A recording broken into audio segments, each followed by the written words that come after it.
எப்படிப்பா இருக்கீங்க? நல்லா இருக்கம்மா. அதை விடு, என்ன மாப்பிள்ள ஏதோ பேசணும்னு வர சொல்லியிருந்தீங்க? சொல்றேன்.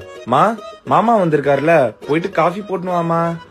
லூசு, காஃபி போடுனா வீட்ல மிளகாத்தூள் இருக்கா? உன்னை நான் அப்பயே மிளகாத்தூள் வாங்க சொன்னேன். அறிவு இருக்கா? பா, நீங்க பேசிட்டு இருங்க, நான் போய் மிளகாத்தூள் வாங்கிட்டு வந்துடுறேன்.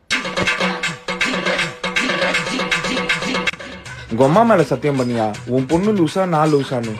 சின்ன வயசுல இருந்தே செல்லம் குத்து வளர்த்துட்டோம். சாப்பாடாவது ஒழுங்கா சமைச்சு போறாளா? மயிரா சமைச்சா 1 லட்ச ரூபா கொடுத்து பாத்திரம் வாங்கி கொடுத்தல, உன் பொண்ணு எதுல சமைக்கிறா போய் பாரியா. எதுல மாப்பிள்ள? யோ போய் பாரியா. இவ்வளவு காண்டா வரும். எதுல சமைச்சிருப்பா?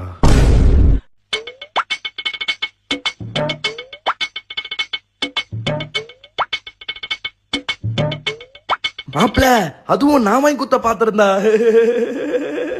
சிரிக்கிற நீ? உன் பொண்ணு சொப்பு சமால காய்கறி போட்டு சமைச்சிருந்தா கூட சந்தோஷமா சாப்பிட்டுருப்பையா.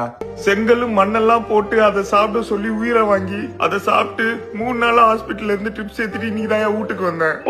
கொஞ்சம் அட்ஜஸ்ட் பண்ணிக்கோங்க மாப்பிள்ள. அட்ஜஸ்ட் பண்ணிக்குவா. உன் பொண்ணு நீ வீட்டுக்கு வந்திருக்கன்னு ஜல்லி கல்லுல கூட்டு செஞ்சு வச்சுக்கிறா, அதை சாப்பிட்டு வீட்டுக்கு போ.